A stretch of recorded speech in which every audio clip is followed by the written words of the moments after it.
Yes, hi and hello, sports fan. Welcome to Shek Show. We took last week off. It was a big lift for us doing a show 2 weeks ago, so we felt like we needed to really rest up in the in between week. And now we're back. And guess what? Kevin Hench is on vacation. He's in New York City. Don't worry though.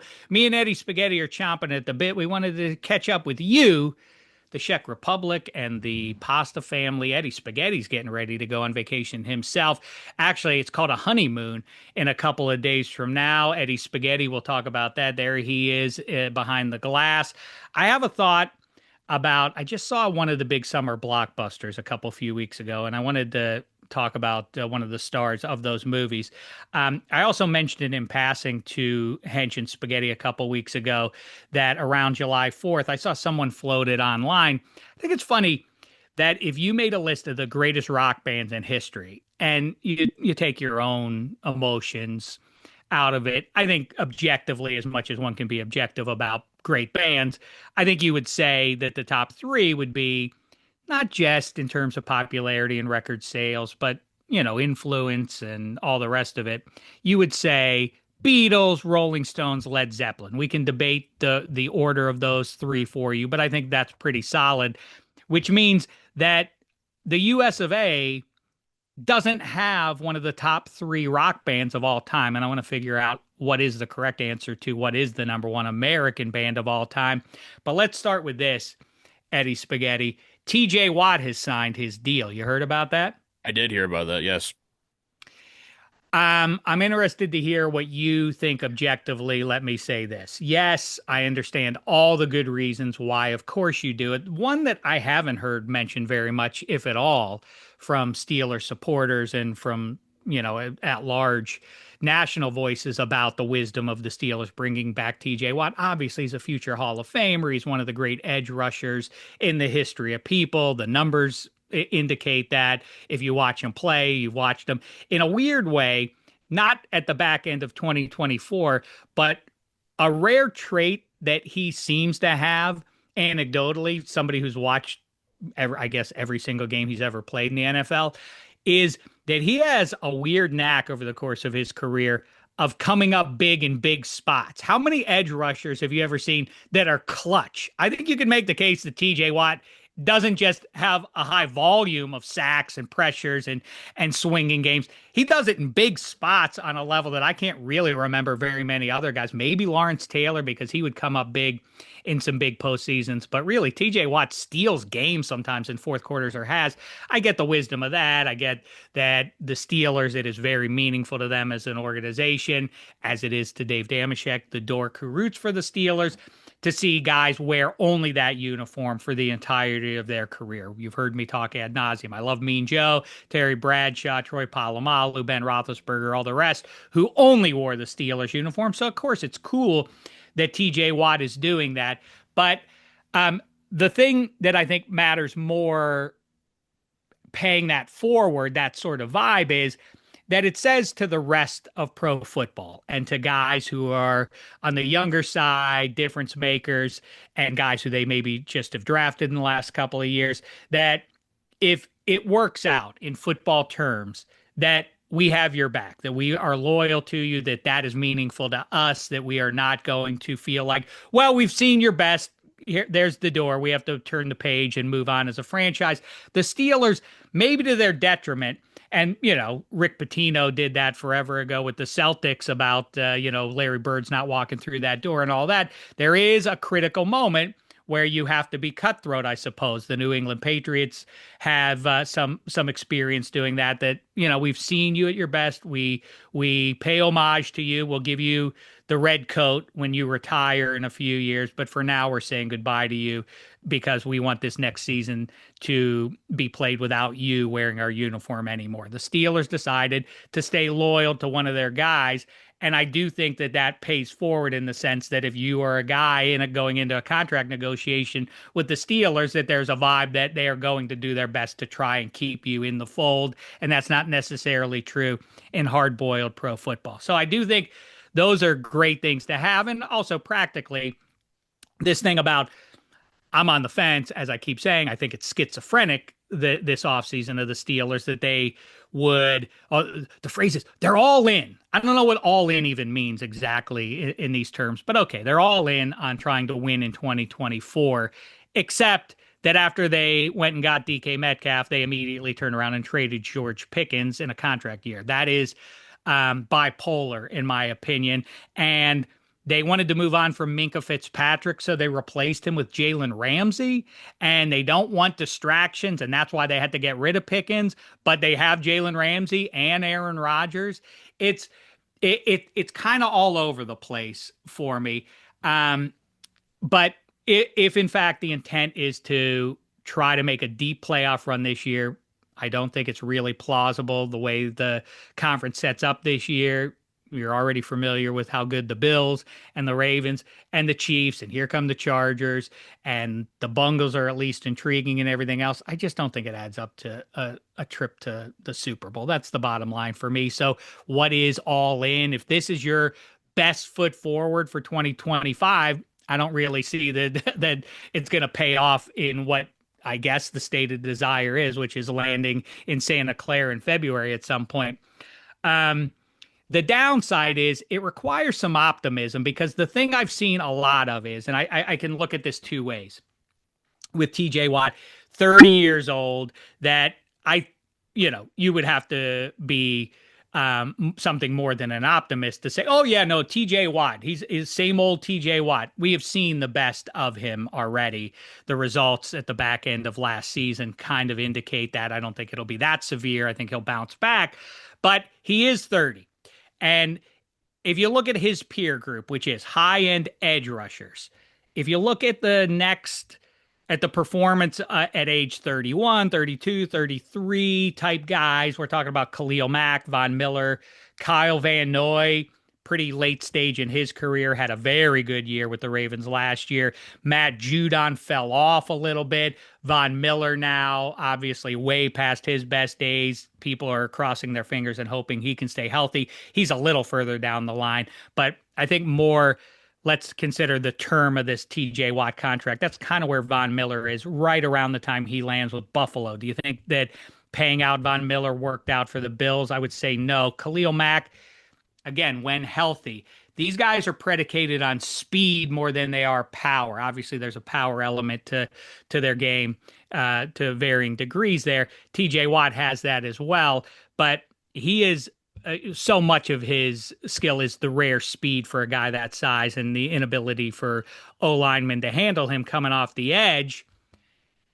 The thing that doesn't hold water is, well, look at Cam Hayward. Look what he did at age 35. Yeah, he's built on old man strength. Same as Cam Jordan and same as Calais Campbell.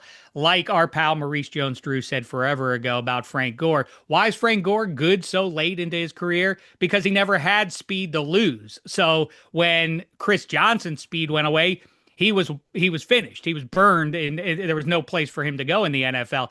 Frank Gore never had speed to lose in the first place, very much like Tom Brady at age 44 or whatever. It's like was never predicated on high-end athleticism. It was always neck up kind of stuff with him. So this is, just brute force strength with Cam Hayward and Cam Jordan and Calais Campbell that keeps them relevant into their mid-30s the way it has. That does not apply to TJ Watt as he goes into his early 30s. So, all in on 2024, and it's not going to equal a trip to the Super Bowl. I would rather, and it makes me sound like a heretic to, I'm sure, a lot of Steelers fans. I think it really, I wonder what the offers were ultimately. Was there a first-round pick offered for TJ Watt? If there was, and you do in fact want to win in 2025, but you even more want to get the answer at quarterback long-term in 2026 in the draft, I think you would have been better off trading TJ Watt, no matter how bad that sounds for me as a Steelers loyalist. Eddie Spaghetti, that was quite a monologue there that I just ran through. React to it. The funniest thing about this is when we first started doing shows together, like almost a decade ago now, which is crazy, is like I kind of had like the Steelers fatigue, and I was like, I'm tired of them. I'm tired of Big Ben. They're always like near the top of the AFC, and obviously the comparisons, the the whole quarterback class with Eli Rivers and Big Ben, and then now current times, you have me picking the Steelers to constantly make the playoffs and having a better record than you predict them as. I know Hench kind of soured on this season, but last year me and Hench were pretty pro Steelers, and I still am. And I've said I'm not sure how many weeks ago or how many pods ago, but my early forecast for your division is even if the Ravens finish first, I still think the worst case scenario for the Steelers. I mean, the worst case scenario is third, but I really do think they're going to finish second. I think they're going to finish above the Bengals because there are the more complete roster on paper. I do not love the Bengals O line. I do not love the Bengals defense situation. And I mean, what Hendrickson's not going to are you report. following the news with Trey Hendricks this week? Early this week, I mean, he's just taking shots, and I Mhm. know that's not outside the norm for a player to do that during these negotiations, but it has a stink on it because it's Mike Brown and the Bengals who historically don't like to pay it out. I do have to say this, Devil's Dameshek, because I'm a Steelers fan, and the Rooney family's money comes from operating a pro football team. That's how the Bengals got rich too. They Mhm. are not somebody who made their money on Nasdaq, trading Nasdaq stocks or whatever else. Like their money is because they own a pro football team. Mhm. So when people say, "Oh, they're so cheap," well, you know, they're not sitting on $10 billion like other people who are captains of industry who decide to add a pro football team as their new hobby to their portfolio. It's a different operation. That said, Mike Brown is desperately cheap, and now Hendricks isn't as mad. And then the guy who they drafted to replace him, Shamar Stewart, went back to Texas. I Right. really don't know if that ever gets resolved. I think this could be a new page in pro football and the draft and how that all works out. It's starting to sound like Stewart might just force his way. And Mhm. I don't know the legality of doing that, but saying, I'm not going to sign your contract and I want to go back to school now. I wonder if he's going to ultimately be able to play at A&M because the financial of it is at this point he would make as much money if he does stay at A&M. Yeah. There will be boosters who will Of course, for that school too. add up the dollars, and he'll make millions of dollars playing for the Aggies again this year. So that's interesting. But anyway, I'm with you. If Hendrickson really doesn't come through, and even if he does, he was on the team last year and he was mighty, Mhm. and they kicked Lou Anarumo out the door because the young guys couldn't understand the defense. But Anarumo up to that point was regarded around the league as Mhm. one of the great DCs available. They fired that guy. The assumption that now they fix things and there'll be a better version, you know, I don't see it on a piece of paper that they're better on defense. I mean, they No. look potentially worse on defense, and that was an abomination that we looked at a year ago. So anyway, to validate what you're saying, I see it, and the Browns could stink too. And Sure. so, I you predict know, that. I think the playoffs are I think completely it. not out of line for the Steelers. I'm not saying, you know, and you know, I think obviously bet the over. Oh, shout out to Dustin Sweetelson, our mutual pal, Yeah. your longtime pal, had me on his show on Visson last week. It was fun to chop up the Steelers, and he was busy talking about how great Eddie Spaghetti is. So maybe he didn't hear me say it, but I'll say it to you now. Obviously, the Steelers are going to go over 8.5 wins. It's the Oh best yeah. perennial bet available. They're definitely going to go over 8.5 wins. That's I it. We don't I need to talk about the reasons totally. why. The reason why is because they always do. That's why. I, I Anyway, I would have them double I'm not digits. down on them. I just don't think they're winning the Super Bowl. Yeah, so again with the division, I think the Browns will stink. There's five quarterbacks there. No, that's a mess. The Bengals situation you talk, and as good as Joe Burrow is, and he's awesome, and everyone loves him watching him in the quarterback thing, and obviously the receiving group, great, led by Jamar Chase. Not complaining about them, but the rest of the team is a mess. That being said, because of how good Burrow and Chase are, this proves to me, I think, in the AFC, the picture that the best division in terms of the like legitimate teams, it's the North. The East, obviously, to me, it's just the Bills. The Jets going through quarterback changes. I know the Patriots are on the rise. Don't buy them yet. And the Dolphins they're always a team that just falls short. AFC South is an afterthought. You could say what you want about the Texans. Don't really care about them. And then you have the West. I mean, it's still the Chiefs. The Chiefs just lost Super Bowl. Who knows what that hangover's like? I think the Broncos are good. Sure. Do I think the Broncos are Super Bowl contenders? I do not think that. The Chargers are a team. You prove it to me. Like win games that matter first, and then I will go forward because until then, Justin Herbert has the moniker of not getting done when it counts, and the Raiders we don't really talk about. So that being said, like I do think this is going to be a highly competitive division. They have the best teams. When you look at the roster, and you talk I about just want to agree with you about that. It is funny because I can talk myself into, and I say it every year at this time, that man, I can talk myself into teams being around the playoff picture in December much easier than I can talking myself into like that team's definitely going to be terrible. I mean, what are the teams that are definitely going to be terrible? Are, the Titans might be fun to watch with Cam Ward, but they're not going to the Super Bowl. No, Maybe your Giants are a year away. It's not going to happen with Jackson no, Dart. I don't know what Russell Wilson's going to do to find the fountain of youth. I do. I'm excited about that pass rush. I just don't know how they're often the not New going to York score. Giants are going to be in a position in the second half to have a lead to unleash the hounds. That's kind of the flaw in the way they're approaching it. Mhm. But I do like it, in a vacuum. And the Saints probably won't be good, but it's a very short list of teams are definitely not going to be good. Mhm. But to your point, I as I kind of have been looking it over the last few weeks and really kind of paring it down, I don't see a ton of teams, not teams that are going to be good and not teams that are going to challenge playing in January. I'm talking about teams that can actually win 3 games against the other heavyweights of the conference and Sure. get to the Super Bowl. It's not, it is a very short list, really. Bills, Ravens, maybe you talk yourself into the Chargers, like you say. You got to keep the Chiefs in it, right? Yeah. Um, Well, but and let me clarify. And I'm not. And after that, then there is a case like the Steelers are about as good as the second tier of teams. that's what I'm saying. To clarify, I'm not saying the Chargers are not going to, sniff the playoffs or whatever. I just don't think the Chargers are 2 or 3 wins better than the Steelers. I think they're all kind of in the same region. I would not be shocked if the Steelers have a better record than like the Chargers, for example, or the Broncos. You were mentioning the trades too. Like I think they were more lateral, or I can kind of understand them. Like I think getting rid of Pickens for Metcalf, like I guess just less. You don't want the head case in the locker room, and a lot of the Steelers seem to be kind of exhaling and relieved that he is kind of gone. Whatever, Minka I would love to Fitzpatrick. know. I have not heard, and I talked to a ton of people that are in that locker room and around the team, and it's hard. They really wanted to get away from him. And it is not as Yes. though they are strangers to ne'er-do-wells in the locker room. So what was George Pickens doing? I think it was just straight up human behavior. Like, where is he? Like, we're Yeah. all waiting here. This is very rude, George. Like that kind of stuff. It wasn't not trying on a play or whatever. I think it transcended all that. And they just were like, man, this guy's a pain in the ass to hang out with. Like Totally. he's just not a good friend to us. That's kind of the vibe. And the Minka trade, like, there's no argument in that cornerback is, positional value wise is better than a safety. Do I think Minka's the better player? Yeah, at this stage, then, Jalen Ramsey no longer what he was, but maybe a 75-80% Jalen Ramsey of what he was at corner, a bigger corner is more helpful. So I can convince myself that the trades were lateral, if anything, or maybe just had a better vision for this team.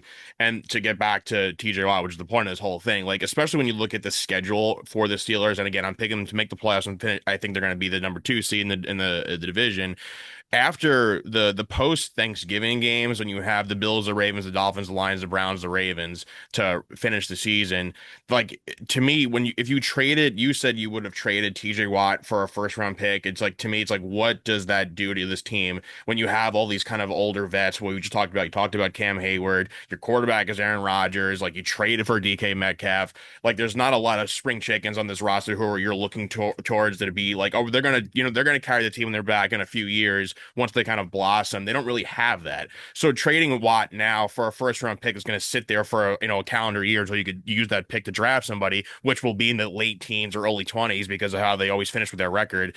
You want Watt. You want Watt versus the Bills. You want Watt versus 2 games versus the Ravens. You want Watt versus the Lions and the Dolphins. I mean, I think it's a prime time game. Like it's going to be cold. Dolphins aren't going to win that one. And the Browns always have the ability for that trap game. So it's like at the end of the season for that playoff push, you want one of the better players in your recent history to be on the field. And I don't think he's an old 30. I think he's, I also agree his best days are probably behind him, but I still think he could be good. I still think he could be a top 5 to 7 sack leader in the NFL. Do I think he's going to win Defensive Player of the Year? I mean, probably not, but I think he'll be in the conversation for, double. He's going to be in double-digit sacks if he stays healthy. So I just think it's a no-brainer to extend him and to not move him for a pick that you wouldn't really get the benefits from for a while from now, and especially where you're picking in that draft. So with the way the schedule kind of ends and with the division potentially being tight, I just think that this is a move you had to make, and I think it does for me solidify them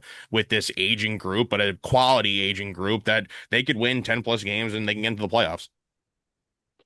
it's hard to argue against almost all of what you just said there. It does though ultimately 108 guaranteed, 108 million guaranteed for what does feel like, and I guess really that's the unknown is what is he going to do in these next 2 years? If he's somewhere around 14, 15 sacks for the next couple of years, that would be difficult to push back on. I guess it feels like a lot of that loot is for past deeds rather than what they anticipate him doing going forward. But to your point there, it does require a certain amount of optimism to sort of see how he aligns and where you think he's going to line up with, like I say, his contemporaries again, the best edge rushers of the millennium who are a few years, if not a half decade ahead of where he is in his career, the Von Millers, Khalil Macks, and so on. Um, Next thing, we'll move on from that.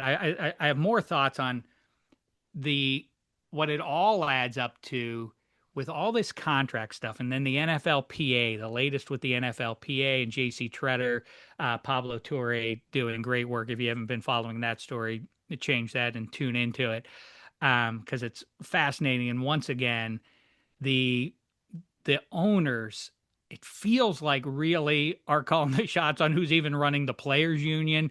And then if I extend beyond that to some of the chicanery that went on with or alleged in the NBA this year with some of the trades, and then if you look at the Four Nations and the success of the Four Nations NHL All-Star Tournament, to me, it all adds up to, and you always hear about this, and we've seen the USFL and UFL and all XFL and everything else, and there was the ABA and all the rest of it.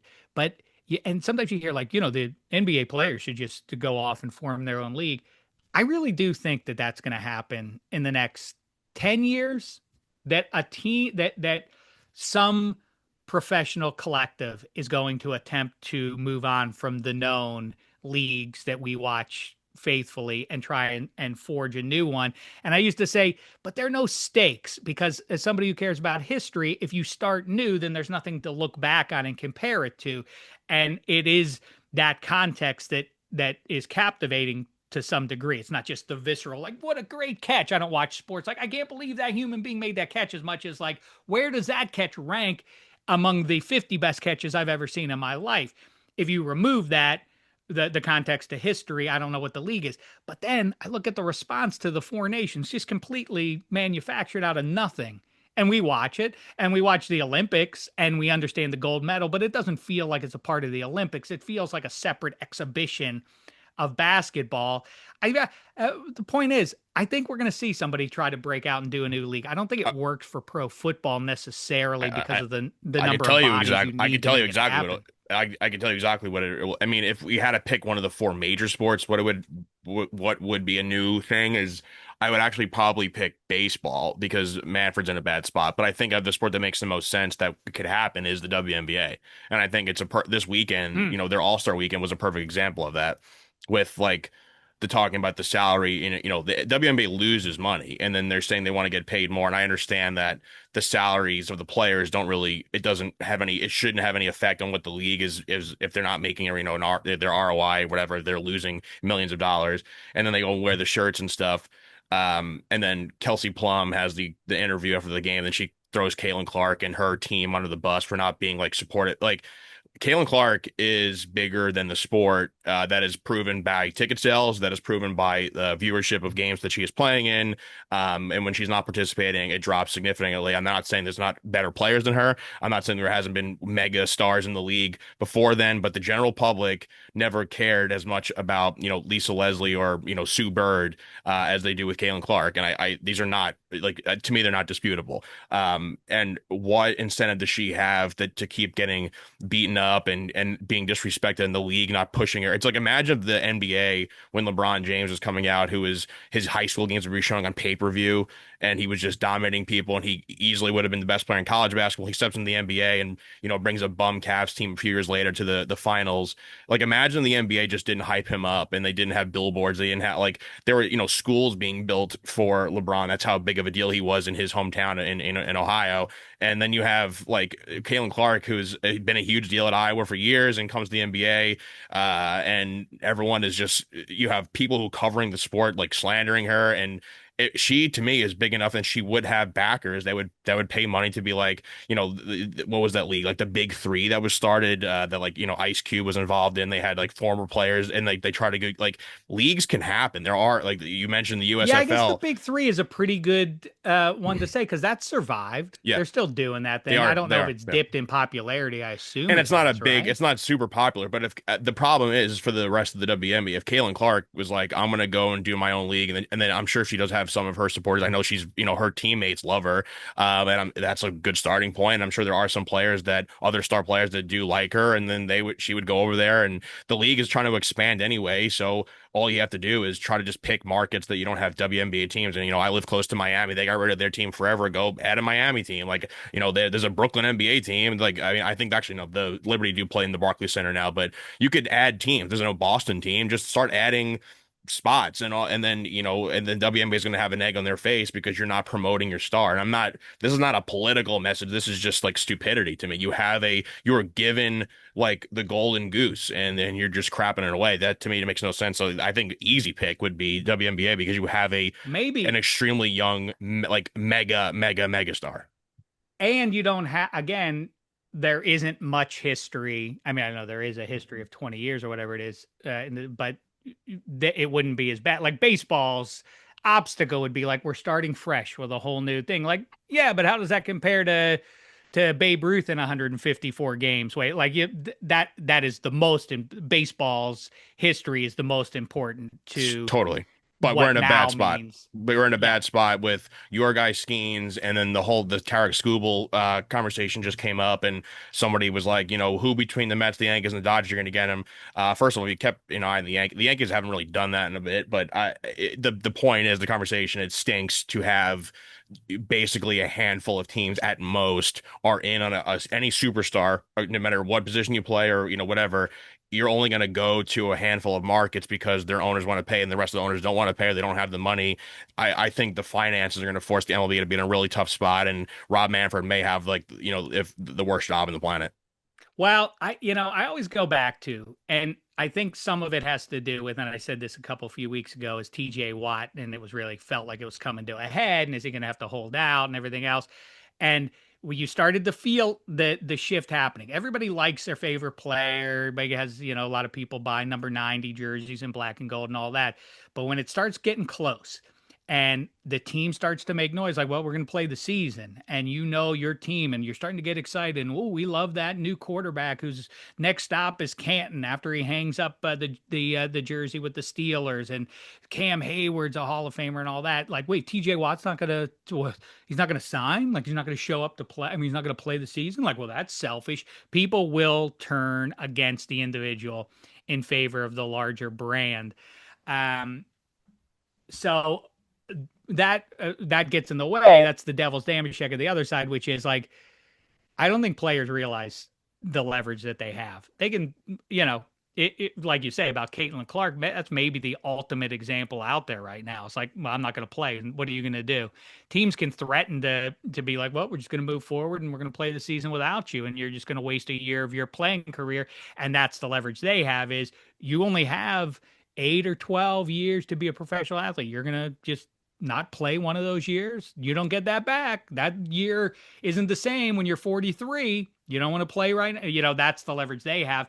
And I think players get spooked by that. But if they really wanted to play hardball, the NFL is the worst one. I get Mhm. why the money isn't guaranteed because they are running into each other on purpose at full speed.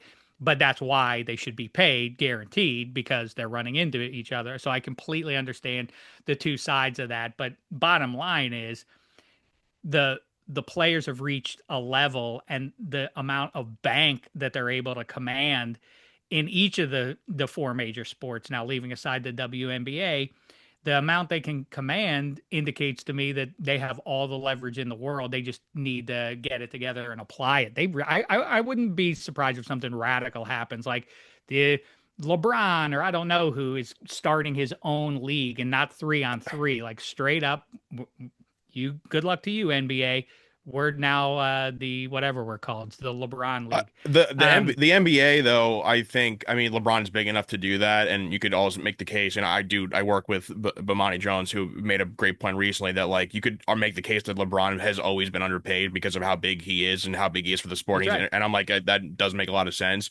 But then you look at like the contracts a lot of these NBA guys get like this offseason alone, like I mean like Devin Booker getting like 70 something million a season. Like there's guys who are like eighth, ninth men on teams who have like made more career money than like they're up there with like Patrick Mahomes. It's absurd what like I mean as a Knicks fan all the bad contracts that Dolan used to give out, giving like Jerome James money, Eddie Curry money, like it's That's why I crazy. say I think it's more plausible Sure. for pro basketball players to do it than pro football players to do it because it's just a But volume to me, like thing. Like they're getting paid anyway. It's like why I wouldn't want to mess with a good thing. If I'm a guy that's playing 12 minutes a night, I just got to get a couple rebounds and maybe like a block shot, and it's like you're gonna get a contract for 5 years for 88 million, whatever, just to do that, just to be a seventh or eighth man. I'm like that is the best. That's better than the backup quarterback. well, to round it up, I think what we need to do is, people think I'm joking. It'd be great. You can't be a GM for one team in the city anymore. We need a GM that has the power to make trades between all the city's teams available. Like Hmm. I should be able to offer up. I'm not going to put Paul Skeens on the trade block, but I should be able to offer. And by the way, I've had it with that kind. It's such a jackassy conversation. Do you think the Pirates are gonna because they don't care about winning games? Clearly, the Nutting Bob Nutting wants to make money. Like, do you think he's going to trade Paul Skeens then before he has to trade Paul Skeens in a Right. few years, which is going to happen? I understand, and that's unsatisfying. But that doesn't mean they're going to trade him because it would benefit a contending team. What would the Pirates possibly do that for? They're inept, but they're not imbeciles, obviously. So enough of that conversation. But anyway, yes, I floated our pal Coley over the weekend. I wanted to get Charlie McAvoy Mm, and Christian Barmore. And, mm. and and the low price I asked for was Mitch Keller, and I'll throw in Bailey Falter. The Red Sox need pitching.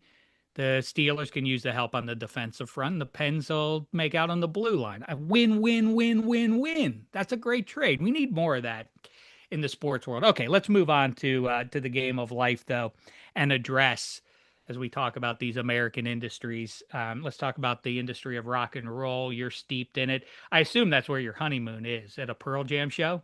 Yeah, they're not on tour right now. They're resting after they're trying to find a drummer. So no, Oh yeah, right. I no, heard about that. You should offer. I was my brother would have to play. I'm not inclined to play the drums, but no, I would not. Definitely not. That's not a good start for the honeymoon. Be like, I'll go to this place, but we have to go to a concert for 2 or 3 nights and stay at a crappy hotel. So no, I skipped out on Well, that. no, I'm excited for you because you're gonna finally get to do sex and see how that goes. Good luck with that. We'll see. Um, if you want to, if you do, I don't want to Separate be bedrooms. untoward. I don't want to be out of line or anything. But if you want to, it's just an offer. I'm not saying you should do this. If you want help, get it on video, and then on the next show, we'll have Hench back in, and then he and I can, kind of critique where you went right and where you went wrong. I would that's the most horrific thing to ever happen to somebody. Not like me, like everyone watching my disgusting pale body. It's yeah, that's not good. I respect our listeners too much, so I would never do that. They just listening to it would be Oh my make God. everybody throw up. I don't know. Listen. I thought it would be helpful. Put yourself out there, and then we could fix a generation's worth of lovemaking. I don't know if I've ever mentioned it before, but I'm a surprisingly vigorous No, lover. I know. I've heard for quite some time, but Oh, you did know about that? Okay, it I'm sorry. I it didn't know if it I'd it mentioned it. sounds lame, but I'm the thing I'm happiest the most, and this shows you how bad society is today. Like just to be disconnected from like your phone and like your work and laptop and all that kind of just to be on a beach and not have to worry about like I know honeymoon has a different connotation to some people, but for me, I'm like, oh, I could just relax and not set an alarm. That is like the actually happiest I felt in a while, which is very sad. Poor Jada. Yeah. Get off me, Yeah. woman. I want to lay on the beach. Yeah. Um, All right. You know what? I'm going to shelve the movie talk. We'll save that for Hench. He's written movies after all. We should include him on that. Let's zero in then on the question I started with. As I say, Beatles, Rolling Stones, Led Zeppelin, popularity, influence over the industry. I don't want to make it about the number of fans because, as I always say, my point of reference with that sort of stuff is like, well, Two and a Half Men was the most popular sitcom. Yeah. Does that make it the funniest sitcom? Obviously not. Um, Still, I think you understand the spirit of what I'm going for. I get what you're saying. Okay. Personally, I would not have Zeppelin at three. I would probably have the Who or Pink Floyd there for me making a list. But Is that right? sure, Don't get me totally. sidetracked, but I mean, Led Zeppelin's number one. Oh I mean, no, Led Zeppelin is ahead of the Rolling Stones and the no. Beatles. I actually would Yes. have. I would even have Floyd and the Who over the Stones. I'm more of a quite Quadrophenia and the Wall to me are like my two favorite albums. Well, they're great, The but I Beatles I mean, haven't won, but I'll have yeah those. I would have the Who at two, probably Pink Floyd three. I put the Stones at four. Zeppelin, I don't know, but maybe Oasis over Zeppelin. That's a joke. I'm kidding, but oh my God. I'm kidding. I just wanted to Like bother even to people. take it back is still too I know. much. It's It's now funny. on the record. It's not funny. It's outrageous. Don't do that. Now listen, maybe although you could play some Oasis during the lovemaking, that might add to the mood. The Morning Glory. Zeppelin is number one, and I would say I will say to you now, OK Computer, as I announced 2 years ago on the Shecky Awards, is now my favorite album. Hmm. That got past Physical Graffiti. But here comes Led Zeppelin 3. So my second favorite album of all time might be one of those two Led Zeppelin albums, but then again, it might be Eat a Peach, and probably is Eat a Peach by the Allman Brothers, of course. And so then that brings me to my first nominee for Best American Band, the Allman Brothers, Hmm. who I feel like you can debate who's better, them or Leonard Skinnard. And ultimately, I come down to it's the same thing as the Fat Burger versus In and Out debate. I'm happy to live in a world where we have both options. I think you pair them up.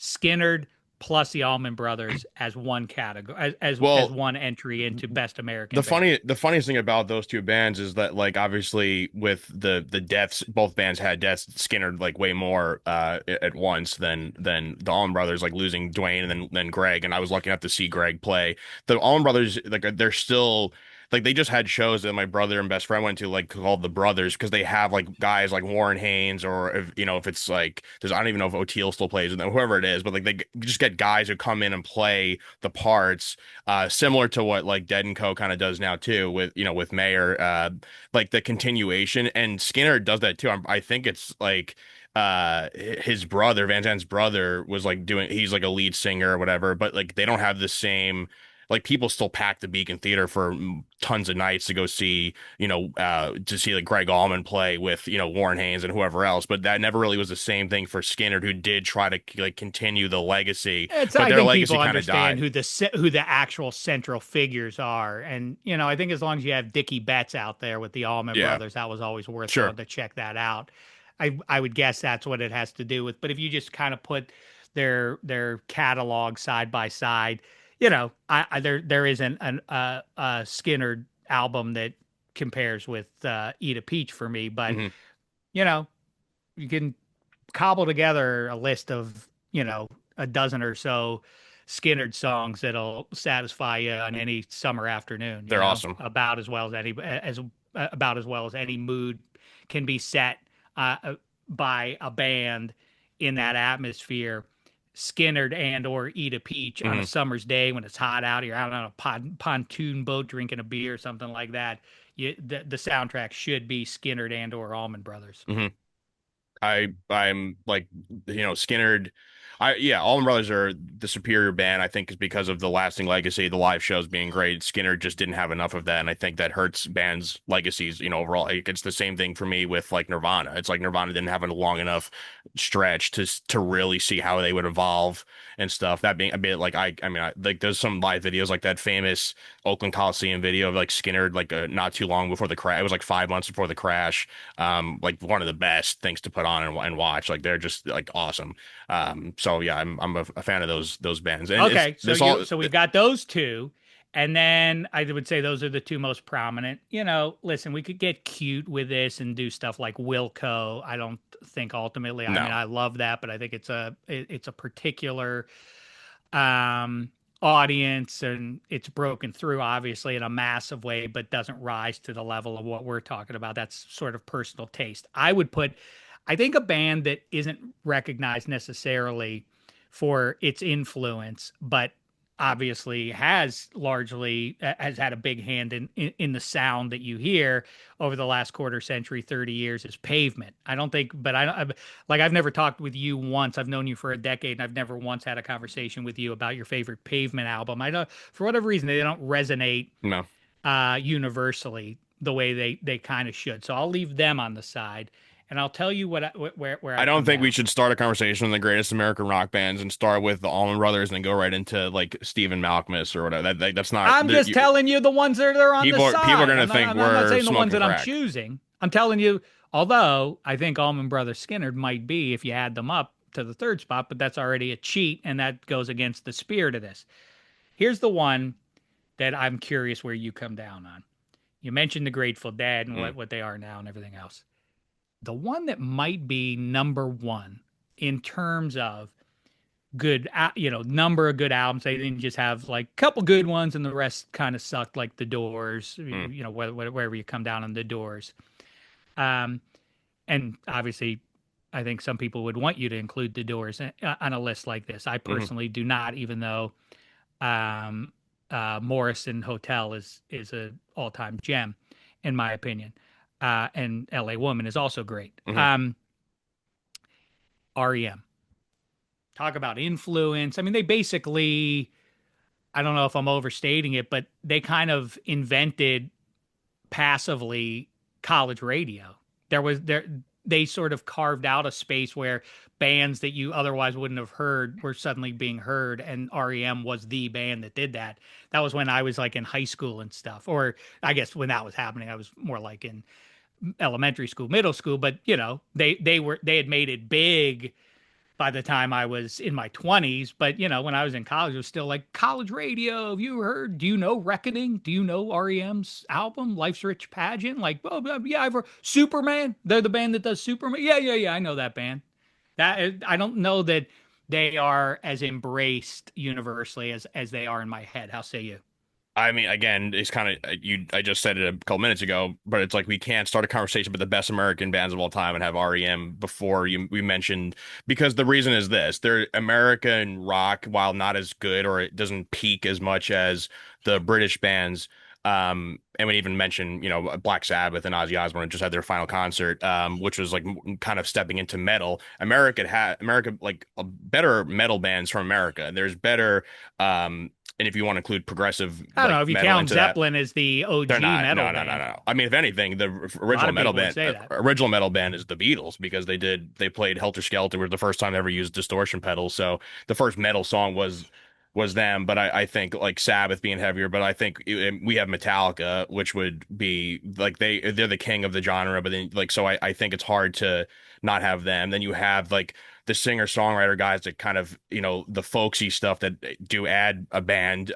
Dylan not as much as Bruce, but I think it's hard to not have Bruce in there. And the same thing If kind of we're with like calling with it Bruce Petty. Springsteen and the E Street Band, if we're doing that, you do that and Tom Petty and the Heartbreakers, Of right? We've course, had that of course. debate, but I think they're contenders here. Albums and albums and tons of hits and they've sustained and Petty up until his death was still playing great big venues for impossible to get tickets. I remember I tried to get tickets for my mom for her birthday like before Petty. I think he was playing like Forest Hills in Queens, which is a phenomenal venue. Fish just played there, another band that we could talk about too with the jam band stuff. Another thing about American bands is that we have the jam scene, the metal scene, the stuff that you're like, what is that called? The like the lo-fi kind of like not hipster but like Shoegazer, in that kind of pavement like realm, alternative I guess is probably the best term for them, lo-fi. and yeah, for REM. And then you have the kind of the hair metal is like essentially the metal scene. You have then that spawned the grunge scene. Then you have like that New York City kind of like early 2000s like the Strokes scene with the yeah yeah yeahs and LCD sound system. Like there's so many different genres of music, so it's very very hard to pick the best I hear ones. you. Well, and that's why like they don't have the catalog, but the Ramones, they invent a form of music. You people will make the case that they invented the punk sound. Hmm. So I guess you have to include them in that. Um, Fish is interesting. Grateful Dead, I initially had them as Oh my my God! number Wait, not one. to And cut you off, but I literally just said it. But Ozzy Osbourne died. what? He just died. I just got Whoa. two texts and I just checked Twitter and he at two recording this 212 on a Tuesday, Ozzy, and I just brought up Black Sabbath out of nowhere. I did not even know that. That's I insane. bet that show meant a great deal to you where you were in your life. I was amused by Ozzy and Family's MTV show. And in that way, I didn't say something. You mentioned Ozzy Osbourne passing, and you saw how significant he was to giant swaths of people based on that Sabbath final Which show. I'm was that glad. was I mean, incredible. we talk about that a lot on this show. I'm glad that Ozzy Osbourne did that. If no one else is doing it, Adam Sandler did that, whatever it was, 5 years or so ago, when he just basically had a show about his life. And you know, if you have to do the homage, then so be it. But be celebrated while you're still around. I'm glad Ozzy Osbourne got to do that. He, you know, clearly knew something was coming. Malcolm Jamal Warner obviously Hmm. didn't, but Theo Huxtable, you missed that, and I don't know that there is a comparison for how big that it was. So the when the Cosby Show happened in, it was either 83 or 84, it just consumed TV. It was wild. Cheers was on, Hmm. and so that was a, but then the Cosby Show started, and then Thursday night became this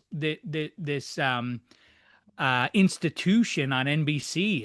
It was wild how important it was. And really, to critique the Cosby Show, it was only really good for what it was for a couple of years. And then it really got sideways for, and not just because of the star of the show. Um, but boy, Theo Huxtable was my age. I once talked to Adam Sandler, and because I'm a jackass, I was like, "Oh yeah, it's nice to meet you, man. I know you. Oh yes, I remember watching you hang out with Theo and Cockroach in Theo's bedroom, talking about girls on the bed." And he laughed at that because that was the first thing Adam Sandler, as far as I know, did when he was like 15 years old. He was in the Cosby Show. He was one of Theo Huxtable's buddies always, and he would come and hang out at the house. Like, what's it like? What do you think girls are doing right now? Do you think they're talking about us the way we're talking about them? And I was asking him about that, and that was that. But anyway, that was a story about me, not about Theo Huxtable, aka Malcolm Jamal Warner. But that was very sad in a different way about Ozzy Osbourne. Anyway, all right, now we're sidetracked entirely. Let's get to it here. Grateful Dead, REM. I know you don't like the REM inclusion, but are you going to try? I'm interested to hear. Let's get to it. You going to try to make a case for Pearl Jam here?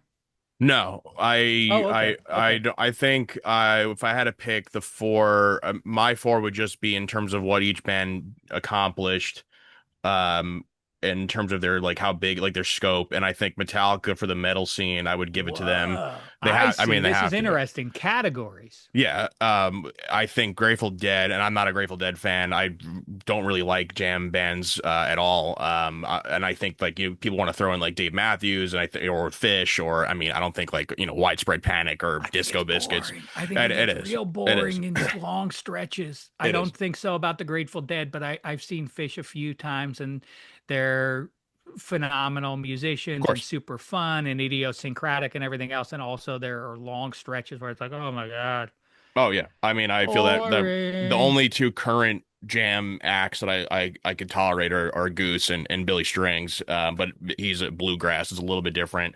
I think so. I would have them. I just think the culture, the Grateful Dead, they spawned so many bands. The scene itself, it created like a new way to attend a concert. The shakedown street stuff, like it's just the whole the trading of the bootlegs, the following them on tours, the different set lists. I think that has to be included. I would have From the Bruce. Mars Hotel, American Beauty, um, off the top of my head. Uncle John's band. That I mean, but when people say like, "Oh no," I mean, it's true. Much like people talk about the NHL, like, "Oh, you got to see it live." The Grateful Dead was definitely something to see live, but also when people say they never had any good studio music, that's inaccurate in my book. But anyway, continue. I would the next one up, I would say I would just have Bruce. If you want to argue, I mean, Dylan had a band. I mean, it became the band, but he had a backing band, but it was still more of just him. I don't think the same thing is for Bruce. I think Bruce would not have the same level of what he's at now without having Nils and Miami Steve and having Max Weinberg as a phenomenal drummer and having, I mean, Clarence, the big man. Like it just adds some like the sound because the band is so tight and they're so good.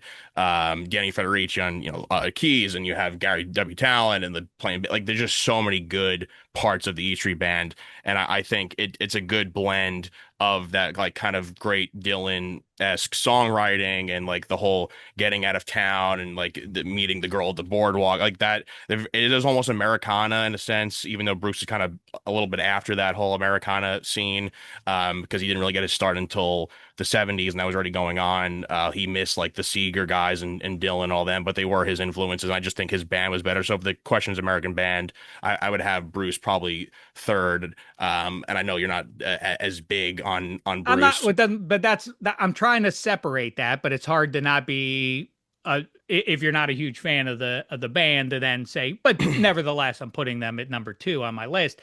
I get it completely. Hmm. The phenom that's run, and you know what I was gonna say, and we'll dig into this deeper when we catch up with Hench a little Hmm. bit, but the thing I was going to say is after seeing Mission Impossible, Tom Cruise is our greatest movie star in the Yeah. history of movies, including Paul Newman and Robert De Niro and Clark Gable and whoever else, Humphrey Bogart, or like maybe Harrison Ford is also in that conversation too. Hmm. But what's crazy, it's gone on for 50 years with Tom Cruise. It's Yeah. crazy. We have to have that conversation in full, but it's just wild that and it's not Harrison Ford's made some movies that get critical acclaim and whatever, but I mean, I'm talking about the quiet kind of stuff Tom Cruise does. I'm not an acting I'm not a thespian critic or anything like that, but you know, the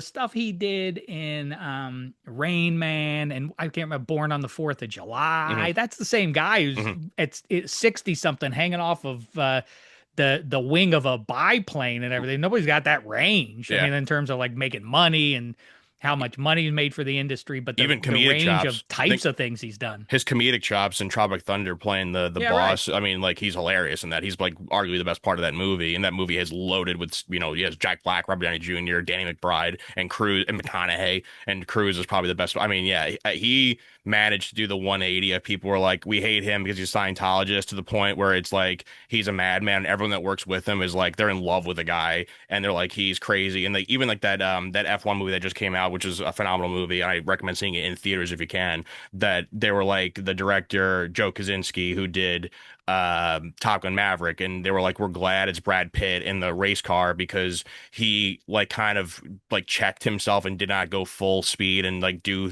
go above and beyond because he said that if it was Tom Cruise where Brad Pitt was sitting, he would have killed himself, like he would have went too fast in the F1 car, and that just shows you what kind of like insane but like also dedicated to his craft, and that's why he like won. He beat like the Scientology allegations because people were like he's just so good and he's so believable that we don't care what he does in his private life. And also, by the way, like Kubrick wouldn't chase him to be in a movie just because he's a movie star. Like he to think he's thinks he's a good actor. Yeah. And same Paul Thomas Anderson. And they're, you know, those that it's the range of roles and that this has gone on, like I say, for just about 50 years is remarkable. All right, so what's our final music list here? Or like where because we got to I put it in pencil. I I don't think we solved anything. I I go said REM three. one, Yeah. Grateful Dead two. I'll see you on the Bruce Springsteen. I want to Okay. show that I'm open. I want to show I'm open to some stuff. It does kind of make sense once you make the case for Bruce Springsteen because they both what they have they and the what he and the Dead have in common is the loyal fan base that Hmm. goes to multiple shows on the same tour and all that. And Pearl Jam really over the last 30 years remarkably has carved out the Yep. same thing for them. So I mean, if you would ask me when I was listening to the second Pearl Jam album that I can never think of the name of. Yield? Versus is Versus. second. I can never remember the 10 name of it. versus 10 and then Vitology. Versus. Okay, I Yeah. remember listening to Versus and liking the vast majority of it and Fastest being selling album of all time. I got it on day one, and Mhm. me and my guy Vandy listened to it multiple times in a row as we sat around the old apartment up in Chicago near Wrigley Field and listened to it repeatedly that day. Never would I have thought on that afternoon, like, oh yeah, they're gonna be like Pearl Jam. They're gonna carve out this thing where they eschew the industry and like middle finger. We don't care about record sales. We care about our live shows and all of that. That a band, a modern band that was like considered at the forefront of everything else, took that lesson and is still doing it. I mean, it's wild to think that Eddie Spaghetti at age 30 or whatever goes on tour with Pearl Jam the way my pals used to do with the Grateful Dead is kind of hard for my brain to grapple with. But okay, give me your top three, So and that'll my be that. the three the I said I would go to Bruce and the E Street Band. I said Metallica for the metal scene, and I said Grateful Dead for the jam scene. And then my last one that, and I'm not just saying this because he just passed away, but I think in longevity, the differences in their sound, how innovative they were, the time period. I don't have a band from the '60s up there yet. Is the Beach Boys. I think the Beach Boys, Hmm. they had that California sound. They had the beach stuff. You could listen on the beach in a boat. Then you listen to Pet Sounds, and you're like, oh, this guy was just a madman in a good way. Brian Wilson talking about, and I think that they're like they have a lasting impact. That I think there's a song for everyone. And again, like we're not putting on bands like Aerosmith, The Doors, like you said, they have great. Oh, the Eagles, like Guns N' Roses. There's And plenty like, of where great. would Prince's? I ultimately we categorize Prince as a solo act, and that's why Yeah, he's not showing up yeah.